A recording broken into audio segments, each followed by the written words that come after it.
code letter H on the stage. കൂട്ടുകാരെ, നിങ്ങൾക്ക് കഥ കേൾക്കാൻ ഇഷ്ടമാണോ? എങ്കിൽ ഞാനൊരു കഥ പറയാം.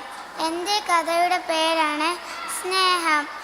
ഒരിടത്ത് ഒരു കർഷകനും ഭാര്യയും ജീവിച്ചിരുന്നു. ഒരു ദിവസം കർഷകൻ ഭക്ഷണം കഴിക്കാൻ വീട്ടിലോട്ട് വന്നു.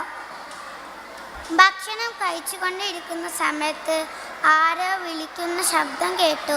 ആരുമില്ലേ ഇവിടെ? കർഷകൻ പറഞ്ഞു. നീ പോയി ആരാ വന്നത് എന്ന് പോയി നോക്കിയിട്ടു വാ. ഭാര്യ പോയി നോക്കിയപ്പോൾ 4 യുവാക്കൾ.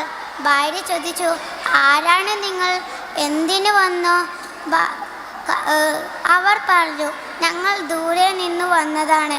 ഞങ്ങളുടെ പേരാണ് സമാധാനം, സ്നേഹം, ഐശ്വര്യം, ധനം.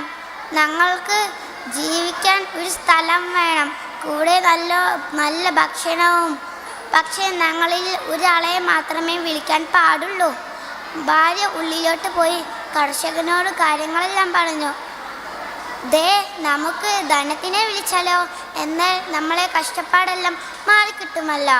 കർഷകൻ പറഞ്ഞു, വന്നത് സാധാരണക്കാരല്ല, ഞാനൊന്ന് ആലോചിക്കട്ടെ. കുറച്ചു കഴിഞ്ഞ് കർഷകൻ പറഞ്ഞു, നീ പോയി സ്നേഹത്തിനെ വിളിച്ചു വാ.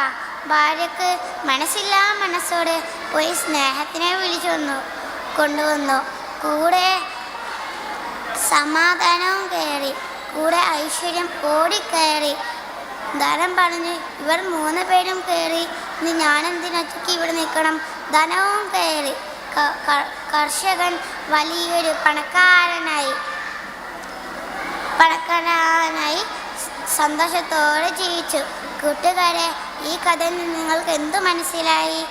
സ്നേഹമുള്ളവർക്ക് സമാധാനം, ഐശ്വര്യം, ധനം ഇതെല്ലാം ഉണ്ടാവും. അതുകൊണ്ട് നമ്മളെല്ലാവരും സ്നേഹിക്കാൻ പഠിക്കുക. അസ്സലാമു അലൈക്കും.